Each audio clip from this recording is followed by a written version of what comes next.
This is, I would say, one of the more interesting yet complicated yet interesting presentations we will have today.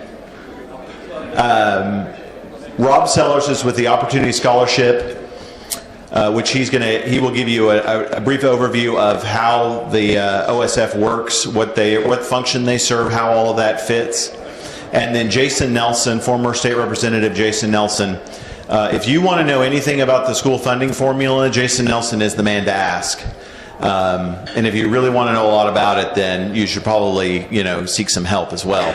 But Jason Nelson will be in that support group meeting with you, so you can have interaction there as well. You just won't know each other's names. Anyway, Roger Scott thought that joke was funny, so thank you, Roger. But so now I will introduce Rob is going to give an overview, like I said, of the Opportunity Scholarship, and then Jason has a PowerPoint as well. So if you will join me in welcoming Rob Sellers with the Opportunity Scholarship Fund. Thank you.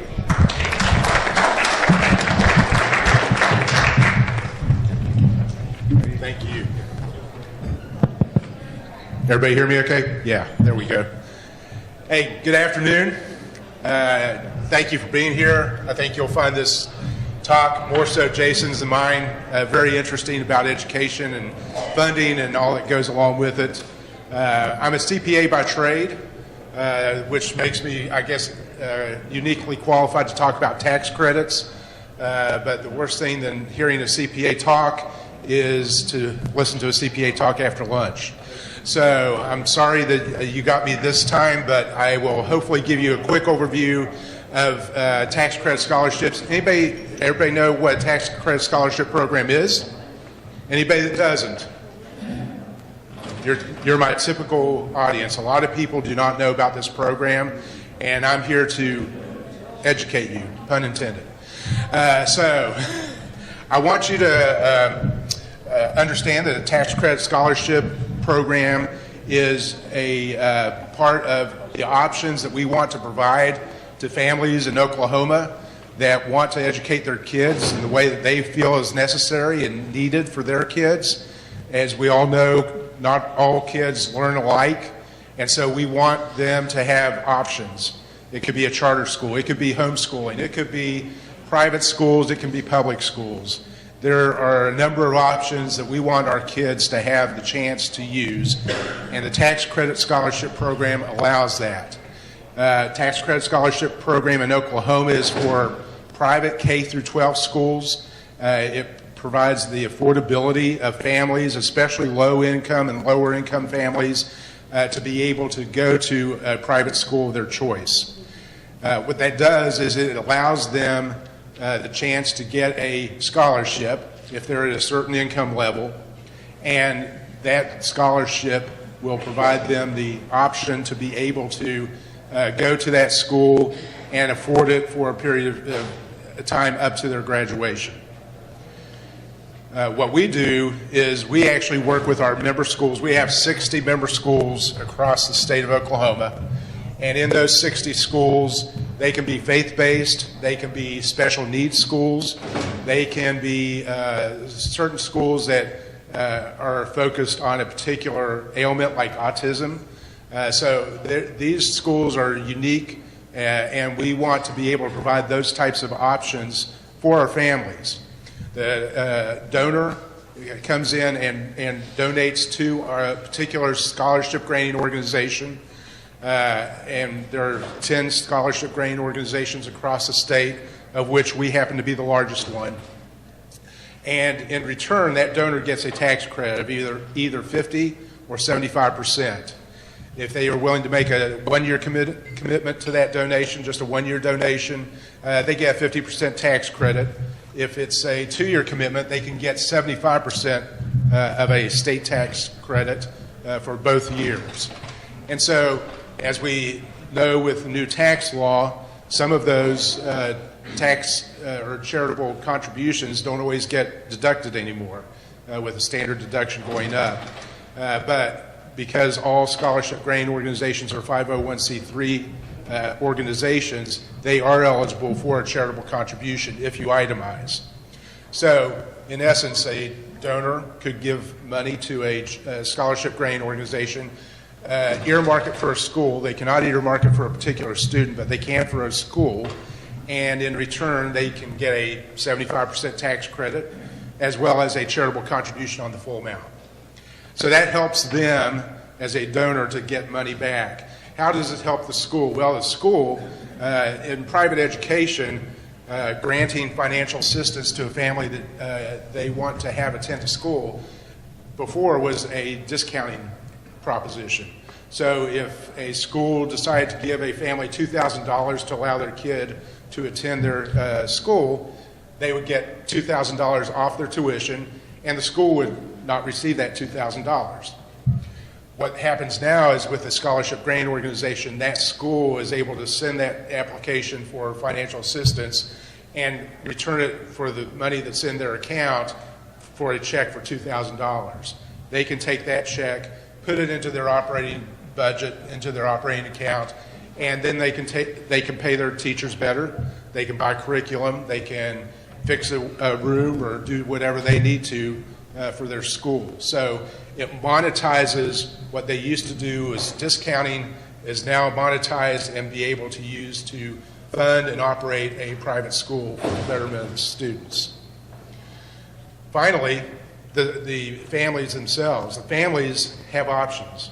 Now, if I've got a low-income family that's in a zip code that doesn't necessarily have a good school, maybe their child is being bullied, maybe their kids are part of a running with the wrong crowd and they're becoming acclimated to different influences that they don't want to have influence about, they have the option to be able to move that child to a private school if they want to.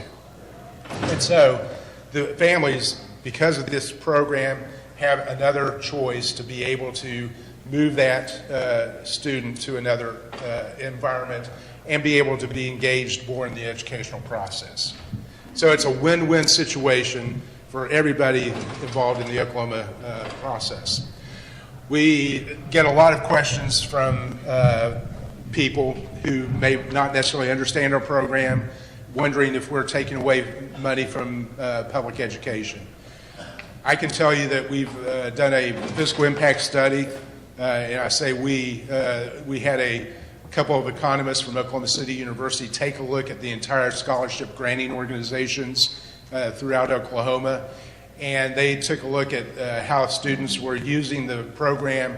They found that for every dollar of tax credits that are issued out of this program, that they are saving $1.24 out of state funding. And so if you don't want to believe that, we at least can tell you that we're not costing the state any money by doing this program, but we are providing options for the families in Oklahoma to have a different option and to be able to educate their child in the best way possible that they see fit. So that being the case, public education also is a priority. Governing is prioritization.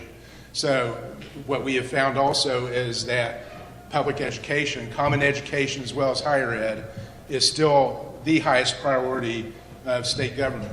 And they continue to fund that part of the government at the highest levels. So do we take away from public education? No. Do we take away from tax revenues? Yes. But in return for taking away those, we were capped at $5 million of tax credits. For taking away those $5 million of tax credits, we're saving the state approximately $7 million.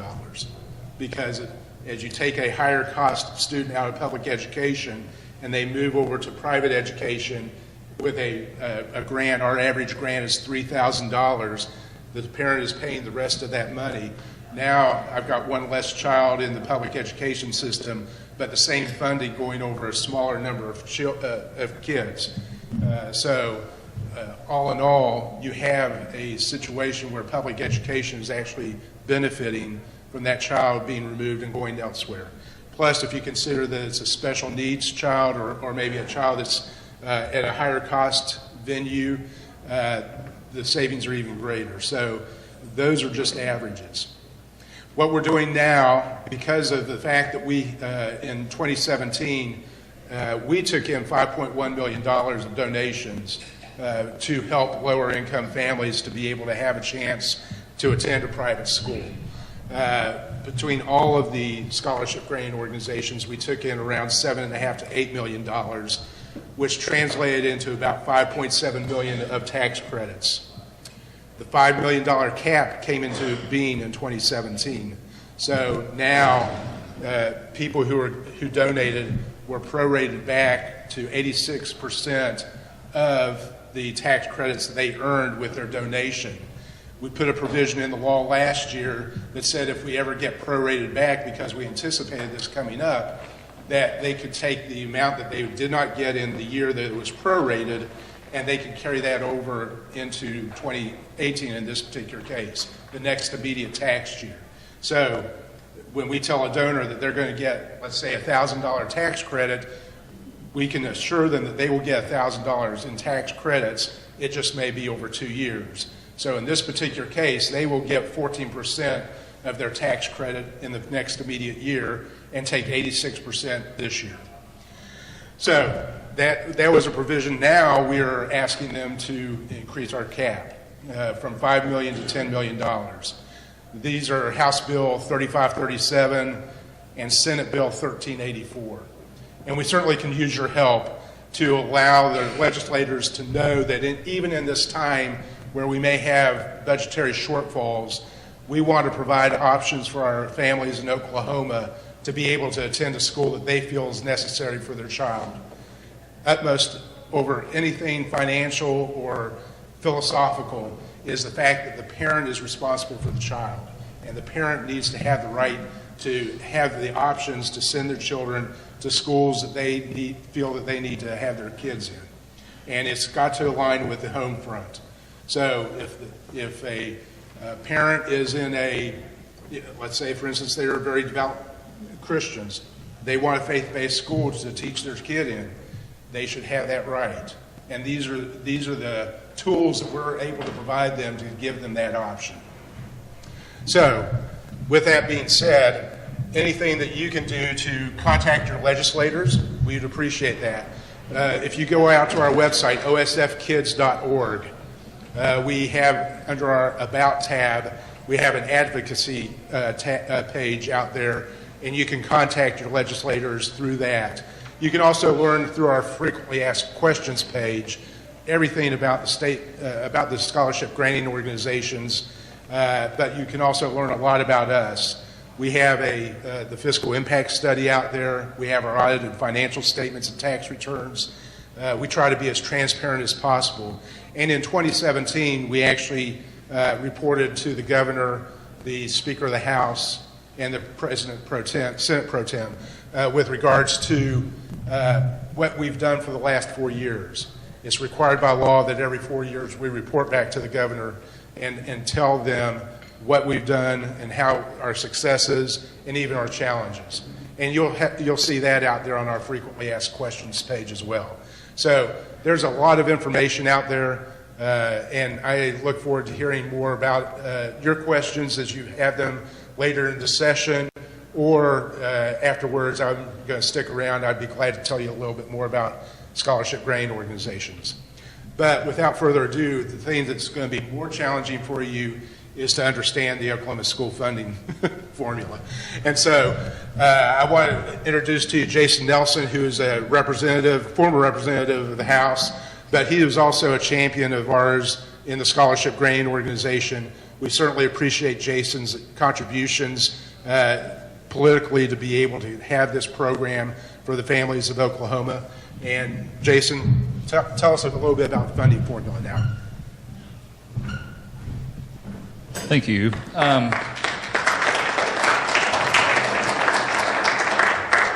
There's few programs that you can go and find kids where the program saved their life, and this is one of them. And I've talked to the kids, and so thanks for the work you're doing and traveling the state. Now, my subject is maybe one of the greatest challenges of my entire life. You know, I got married, stayed married, raising kids, campaigned for office. They were all big challenges, but to keep you all interested for the next few minutes on the school funding formula may top them all. And we're not talking about this today because it's interesting. We're talking about it today because it's really, really important that people have at least some general idea of how the school funding formula works and why it works that way. Because when you're talking about school choice, or you're talking about money that goes to the classroom, or you're talking about taxation, all of those things fit together with this. That's part of what makes it so complicated. When I ran in 2008, I didn't know anything about it except that it existed. And maybe that's where you are. It does exist. It's really complicated, and it's existed in some form since about statehood. And some of the ideas behind it have existed since statehood, but the majority of this has been probably since House Bill 1017. The first thing I think to talk about is the revenue sources. That's the money that everybody pays. This is kind of a small spreadsheet, and I only show it for illustration. This is the smallest spreadsheet I have on this, but the different colors represent the three different sources of revenue, generally speaking. You have local at the top. You have local revenue. You hear about that. That's property taxes, but it's more than that. Then the middle, you have state revenue. Part of the state revenue is from the appropriations the legislature makes, and part of it is dedicated revenue, which are tax funding streams that are on autopilot. The legislature doesn't tinker with them every year, but they could if they wanted to. And then the last one, the bottom in yellow, is federal revenue. To give you a little idea of how that breaks out, the yellow at the top is the federal revenue that you get, and the middle green is the state revenue. The bottom would represent the local revenue. Here is by percentage. So the most recent year at the far end, the years are cut off, unfortunately, 11% from the federal government, but yet the greatest number of strings attached to education come from the federal government. So they're getting a lot of bang for their buck when they can tell you what to do, but only give you 11%. The local at the bottom is 40%, the most recent year I have, and then 49%, just shy of 50%, comes from the state, whether it's state appropriations or the state dedicated revenue. And was the 2016 school year over $6 billion in total revenue. You'll not hear that. You'll hear 1.3 or something like that, which is just the appropriated amount of revenue. That's what you'll hear the education crowd talk about. They won't talk about the full more than $6 billion from all sources of revenue that go into education every year for 690,000 students. So let me use a presentation that COSA gave, which is the Cooperative Council of Oklahoma School Administrators, the Superintendent's Association. I saw them give this same presentation twice a few years ago, and it actually has got good information. I can't improve upon it, and it'll actually show that we at least agree on something. To operate, you've got 7 different kinds of funds. General fund, the building fund, sinking fund, child nutrition fund, co-op, gifts, endowments, and activity funds. All we're going to really deal with is the general fund. That's what school districts use to operate. Yeah.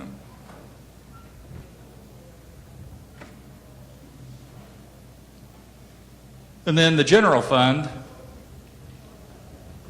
it gets money from ad valorem, county 4 mil, which is constitutional. School land, which is constitutional, was in the Organic Act, created the state. The federal government required to set aside land. The School Land Commission, you've heard of that. The revenue produced by that is part of this. Gross production tax, motor vehicle tax, rural electric tax, and then state aid. All of those, but the last one are local revenue sources or do not go through the formula. The formula is about distributing money to the different districts. We're not going to talk about federal funds because federal funds do not go through the formula. So we take that off the table. So now we're just talking about state and local revenue and all of those streams of funding.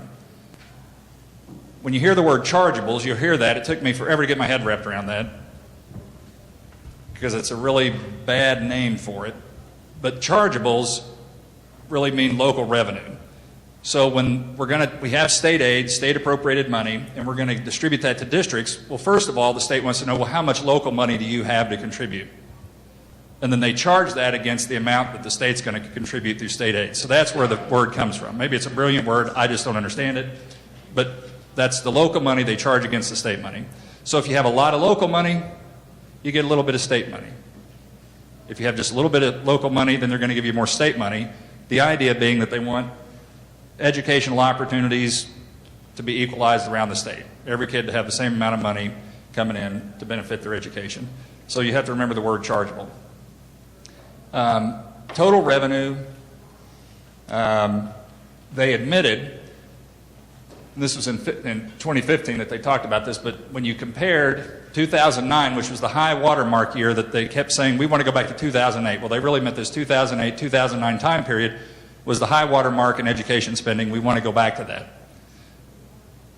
But they would have to admit that when you looked at total funding, that it had increased since then. That was really not the high water mark. When they counted all of it, what they wanted to look at was just the amount the legislature appropriates. When you hear them talk about education funding, that's always what they're talking about, the education crowd. Always ask them about what is total funding, total formula funding. It increased by $6.5 million, but they said that's not the entire story. So they'll say, we need more money for education.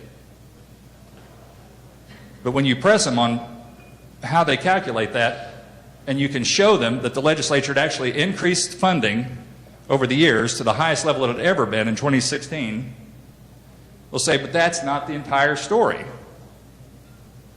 I agree with them. It had fallen on a per pupil basis, which is, I think, how you ought to fund education. There's two different ways to fund education, generally speaking. One is to fund programs, which is really what the federal government does. They'll fund programs like special education, those kinds of things, and it goes out on a proportional basis, maybe, but maybe not, to school districts. But the formula is a per pupil formula.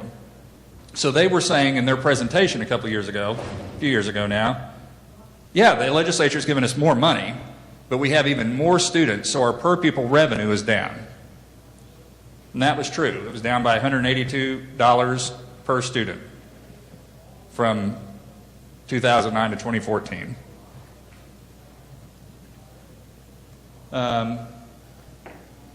Believe it or not, this is something they want to talk about, and I have no idea why, but this is weighted students. So you have real students, then you have imaginary students.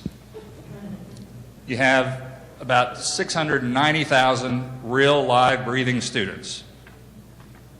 But in 2014, they wanted to talk about weighted students. Well, the formula gives different students, based on a number of factors, different additional weights where they can draw additional money to their school to help fund special services they might need.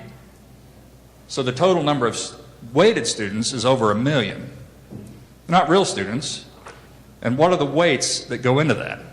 Well, that's one of the important things you need to understand. When we did the Henry Scholarship in 2010, we added in not just the base amount that every kid gets, but the special education weights and their grade weights. So we'll talk about that just briefly to give you the idea.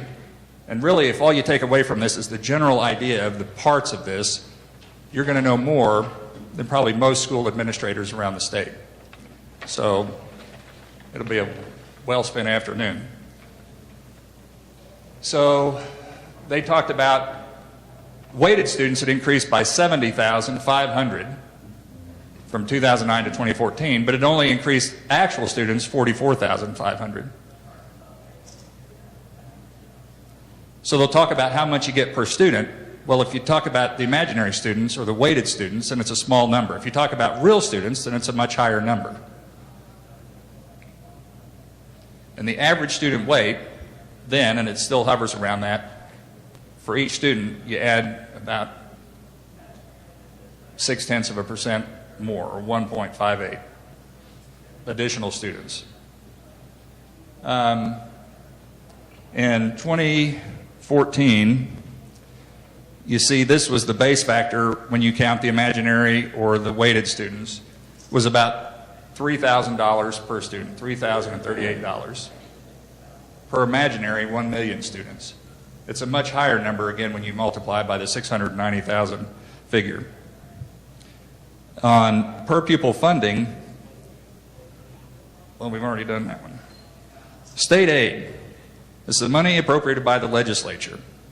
The local money goes through with the state money to figure out how much of the state money you get.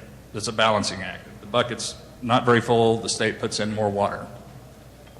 So it's a set of formulas, and there's a lot of formulas to it, and the calculations determine how much state aid each school receives based on a number of different factors. The goal of the formula is equitable distribution of the funds everywhere, or otherwise you'd have a school district had a refinery, and those students that have a ton of money, and some students that lived in a district without a refinery would not have hardly any money. So that's the point of the formula. Now, looking at it from a 30,000-foot view, in 2014 you had 688,000 students. Simple math, if you have a calculator, maybe some of you can do it in your head, which would impress me.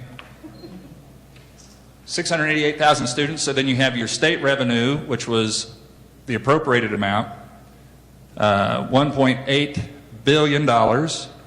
Local revenue, or the chargeables, $1.5 billion, for a total amount of revenue of $3.3 billion.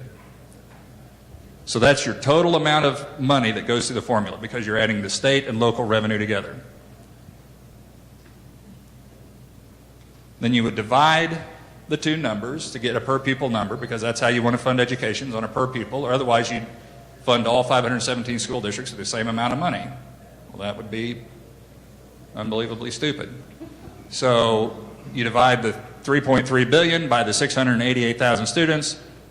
By aid of a calculator, I came up with $4,800 per student. So that goes from the $3,000 base factor, $3,038 base factor amount, when you count the over 1 million imaginary or weighted students. If you do real students, then it's $4,869, but that doesn't count the federal money too, so you have to understand we spend a lot more than that per student. The state aid, now getting down a little lower, the 15,000-foot view. Why don't we just give everybody that $4,000 figure? You just take the total number of students divided by the total amount of money. Well, the reason is because students, teachers, and districts are different. No two districts or students or teachers are the same.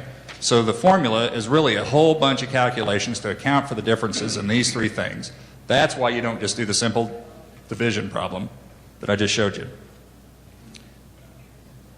Students vary by their age, by their developmental age, by ability, by where they live, those kinds of things. Districts vary by student enrollment, where they're located, the amount of locally generated tax revenue, so you have to account for those differences. And teachers, which is the simplest to calculate, vary in how many years they've been teaching and what their educational attainment is. There's extra money for master's and doctorate degrees, and then the more years you've been teaching, the state minimum salary schedule raises your pay. So if you don't account for that, you create a disincentive in the formula, for instance, to have more experienced teachers. So the 15,000-foot view is all of the calculations I'm getting ready to go through very quickly are to account for the differences in students, teachers, and districts.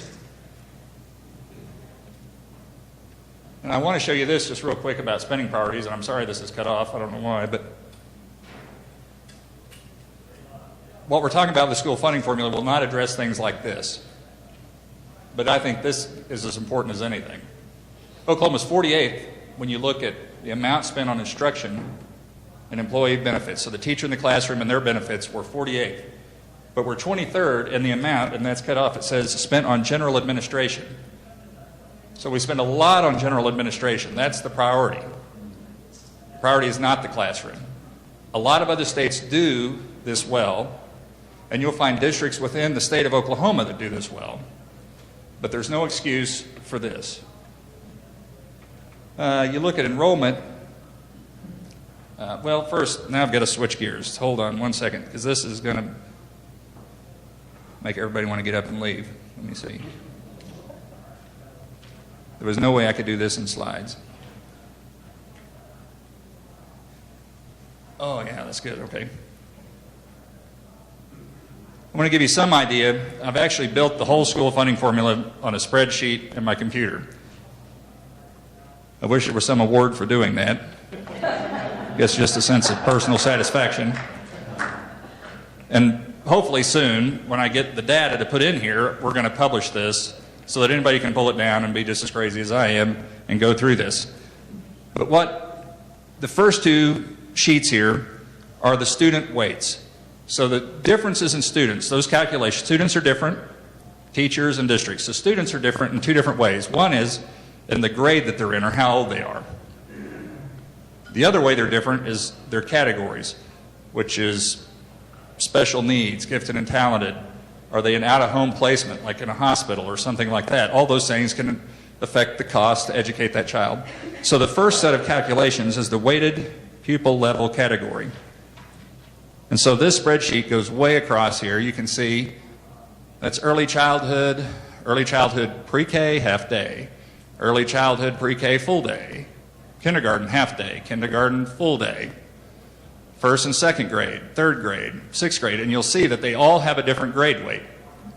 And the little cross there, that's my shorthand, that's set in statute. So the Department of Ed doesn't change it, the school districts don't, the legislature sets that. So for a third grade student, you're going to have the ADM, which is going to be your average daily membership. You plug that number in based on the total enrollment at that district, and it's going to multiply it by 1.051 and give you a total. And each one of these rows is a different school district. You go all the way across. Where does this weight come from? For fourth and sixth grade, the weight is just a 1, so there's no additional money. For 7th and 12th grade, it's a multiplier or a grade weight of 1.2. For out-of-home placement, 1, it's 1.5. I can't find anybody, and I've asked old legislators that were there when these weights were put in, some of them that were authors of the bill, and we don't know where the numbers came from. But they're still there. They don't make a lick of sense when you look at them. Nobody that I've talked to, education experts, people at COSA, nobody knows what these numbers are about. That's something that needs to be looked at because it's just utter nonsense. But this is used to manipulate how you distribute revenue. It needs to be simpler. High school costs more, from, private school, high school tuitions, higher than for elementary. So there are some costs or some places to look. It doesn't need to be this complex and confusing. The next tab up here looks at the student category weights. So for each grade in that last one, there's a different weight. Here, you've got a different weight for different disabilities, and it's similar. It looks the same as the other one. But an easier way to look at that one is this chart right here. And I sure wish it would all fit on there. For some reason, it's not doing it. So we'll do this. Economically disadvantaged kids, it's a multiplier of 0.25, for instance. For bilingual students, it's a multiplier of 0.25. For gifted and talented at the far side, it's a multiplier of 0.34. So if you have a kid that you put in a box here that's economically disadvantaged or eligible for free and reduced lunch, you're going to add a quarter weight to them. So for 4 kids in that category, you get an amount of additional money equal to a student, because it's the 4 quarters equal 1. So you got the 4 kids, their 4 weights added up, give you the additional funding for an additional kid. So money for 5 kids when there's just 4. Well, maybe that makes sense. Maybe that weight's a good weight. But when that was put in the statute, poverty looked a lot different than it does today. Poverty's a lot more toxic. It's a lot more concentrated. So maybe that weight needs to be changed. But you see all these different weights. Then you get into special education weights, deaf or hard of hearing. Well, it's a 2.9, whether you need it or not. You need to multiply the one student weight by 2.9, giving them almost 3 times more money than any other student would get because they're hard of hearing. But that's the weight. So the weight is really simplistic. It doesn't account for how hard is it to educate the child. It doesn't really matter what the diagnosis is. How hard is it to educate them? So the formula needs to be addressed for that. And it is one of those things that was a concern for me with the Henry Scholarship years ago, which is a special needs voucher or scholarship bill. The kids in that program get these weights, but the weights don't really tell you or cover the cost sometimes of what it costs to educate the kid. Sometimes it's more money than they need, but a lot of times it's not enough money. But you get a diagnosis of autism, learning disabilities, vision impaired, multiple handicap. It's just one weight whether you need it or not. And so the formula desperately needs to be updated. Traumatic brain injury, emotionally disturbed, physically handicapped, deaf or blind, summer programs. So you have the different categories for students and you have the different ages or weights or the grades. So those are the two student calculations. Pretty easy, I think, conceptually to understand, even though we have no earthly idea where they came up with these weights. Then, to make that just a little more complicated, you get the count, a school district gets the count. They do this calculation every year. They do it a couple of times a year. They do it at the beginning of the year, and then they do it October 1st, which gives them a count for the next school year. A school district, if their enrollment is declining, it's assumed that they have some fixed cost. They've invested in real estate and improvements and buses and things like that for a number of students. Number of students declines. They still have to pay those things. So a school district can count their highest enrollment for up to 2 years in a semester going backwards. So you're funding imaginary students and weighted students, and you're funding even more imaginary students because those weighted students aren't even there anymore and may not have been there for 2 years. So there's a lot of inefficiency and waste built into the funding formula to protect declining enrollment school districts. So you can take the highest weighted average, and then that's the one you use for all the rest of the calculation. You get your high weighted enrollment or average daily membership numbers, whatever you want to call it, the highest level of imaginary students, and then that's used to look at districts. Districts, and I'll just suffice it to say, you've got two calculations here. One of them makes sense and one of them stupid. We'll start with the stupid one. This is the small district weight. And I'm from a small county, grew up in a small school. So I love rural Oklahoma. It has nothing to do with that. But in statute, the legislature has created this formula that says you're a small district if you have fewer than 529 students.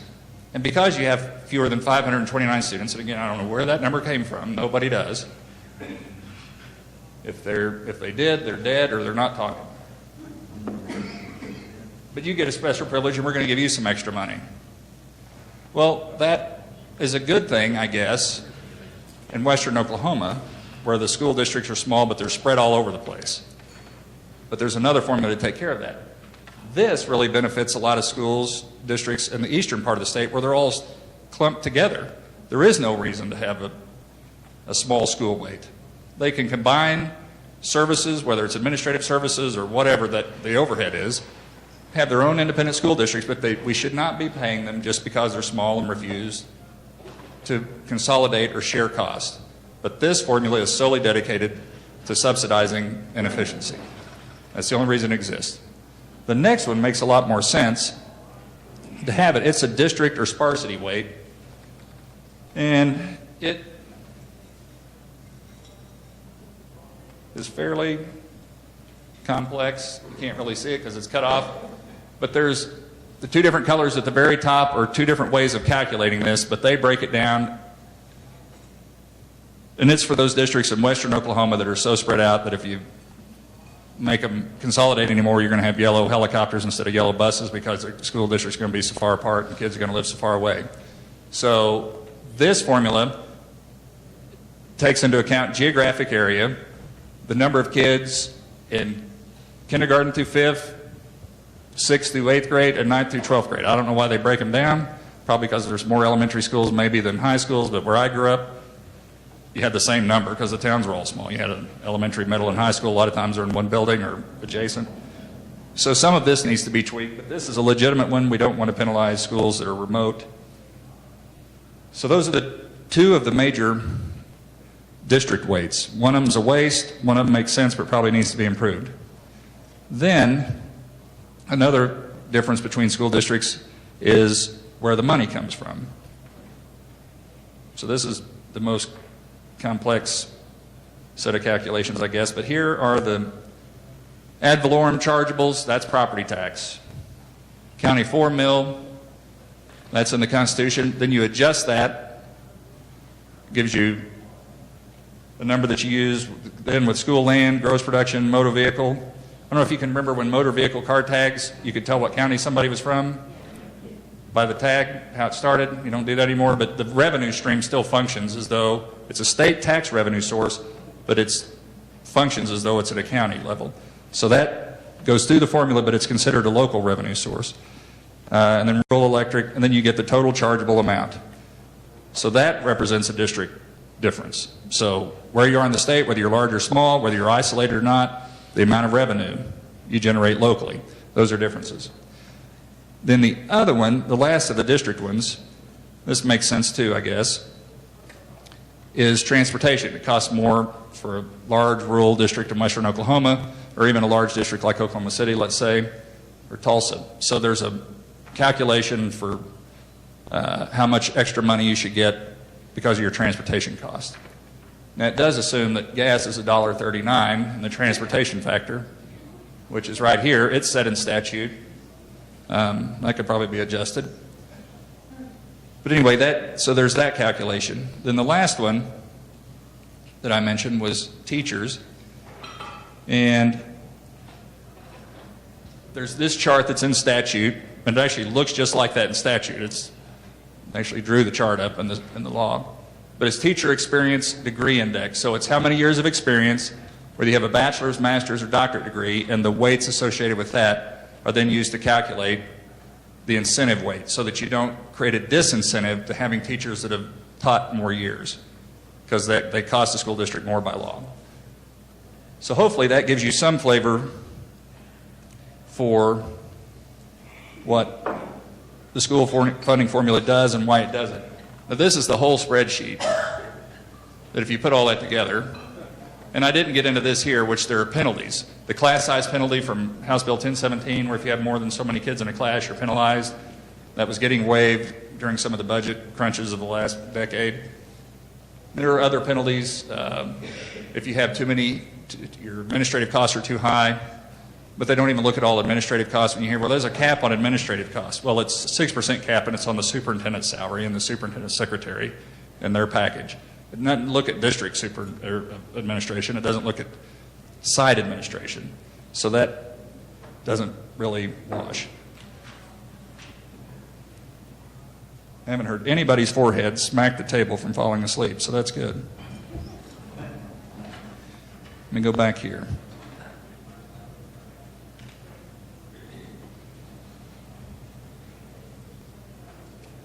A couple more things these are more just because they're interesting to me. This is enrollment from 2006 to 2015. So in 2006, 639,000 students. In 2015, it was 692,000. So we're probably a little over 700,000 now, I'm guessing. Here it is on an annual basis. Here's 2006. 2007, there was an increase of 2,700 students. 2008, 3,000. I'm not sure what happened in 2009. Every time I do this slide, I intend to look and never do. But it went up by 9,700 students. So when people talk about the school choice programs, that you're going to empty the schools out, when the Henry Scholarship, there's about 500, maybe 600 kids that use it.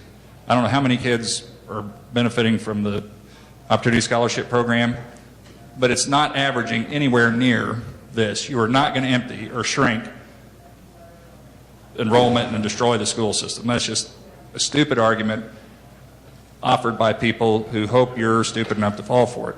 But don't fall for it, because it's not true. In Edmond, for instance, they grew by over 500 students last year or the year before. Well, that's the size of a school building. So school choice programs can actually help you control your costs. Your building costs, for instance. If people have more options, you can more efficiently allocate your resources if parents are able to choose. But don't let them tell you that you're going to empty the schoolhouse, because that's just not true. In 2015, the last year, the increase was 4,300 students. Now, to their point that per pupil revenue is the measure. Now, they'll talk about, we don't get enough money.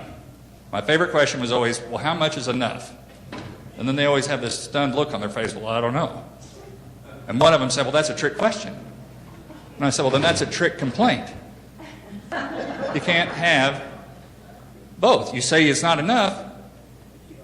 You know, normally when I ask my kids, I get the same expression too.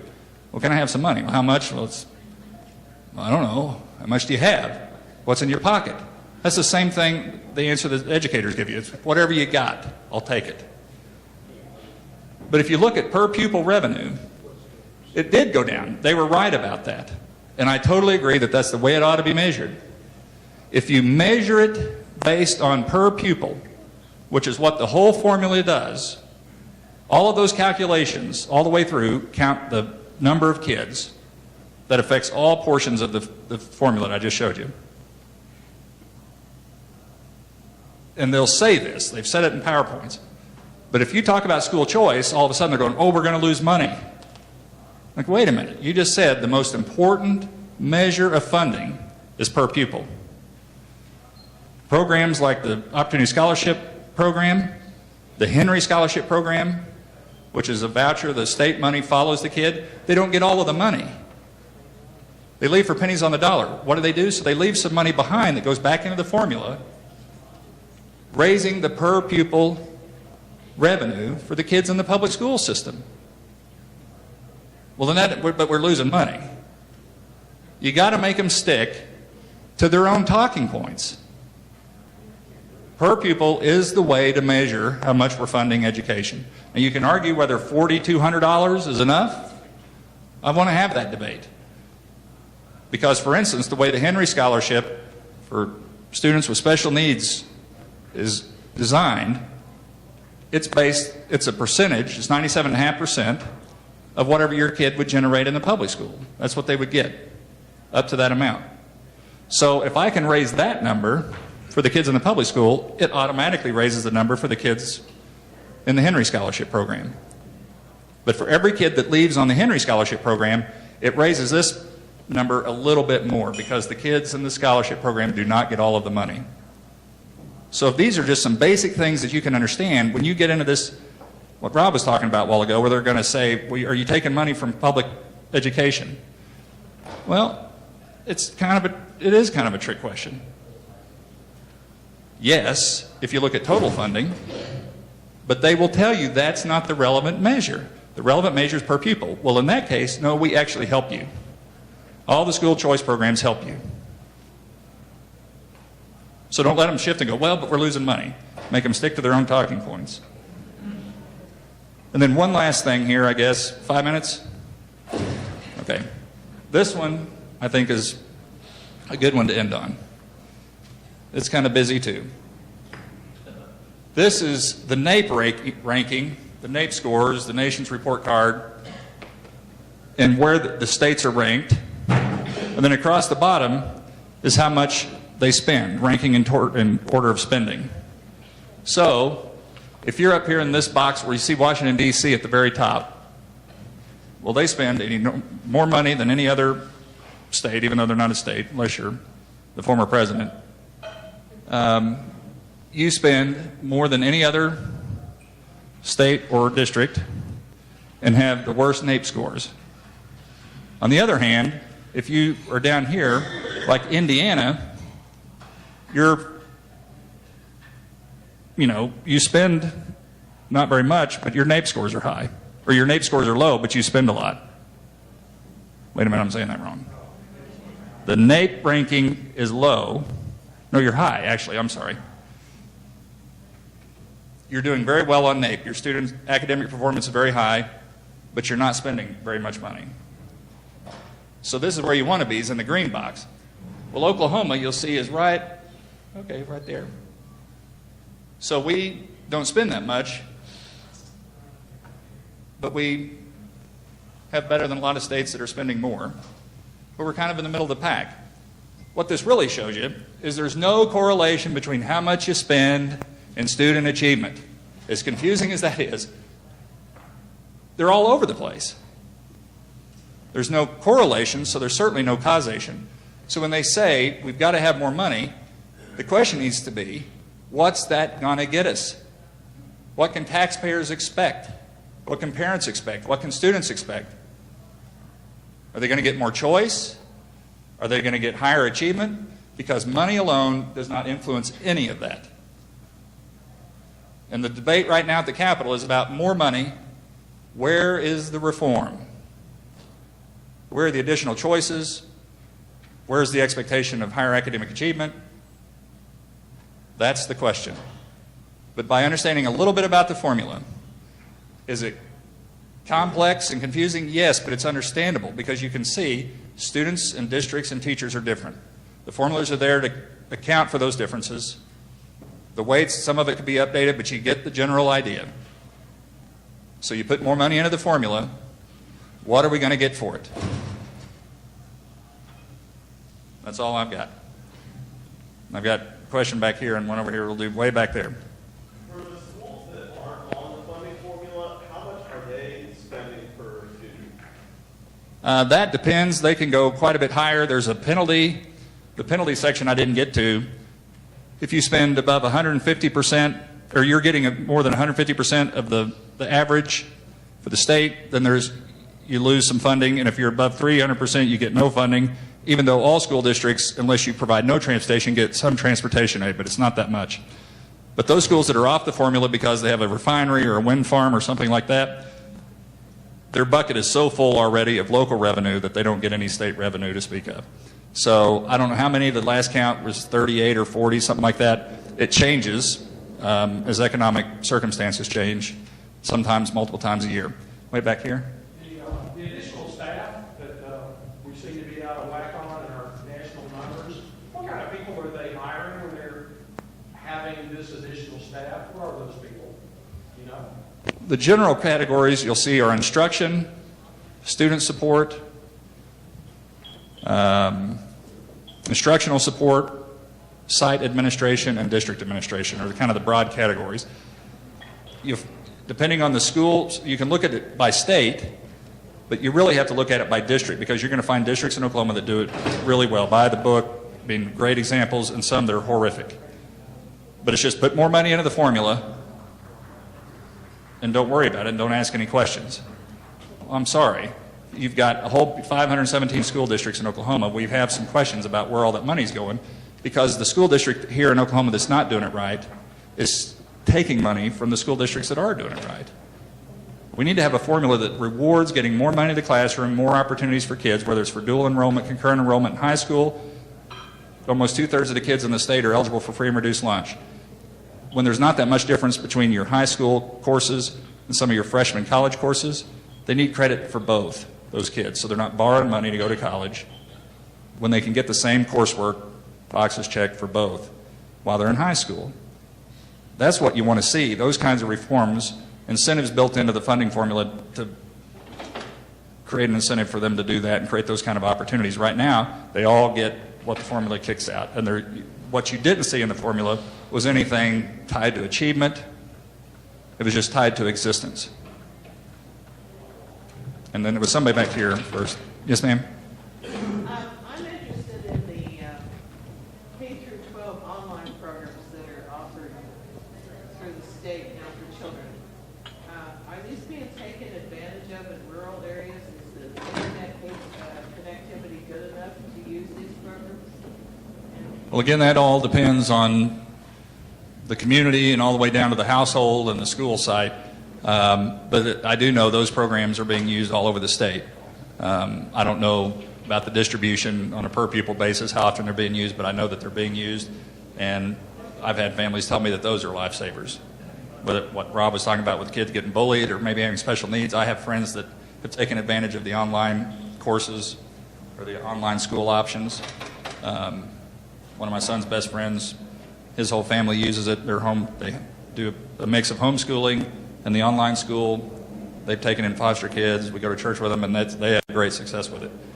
But I know of folks in rural areas that use it as well. There was somebody, blue shirt.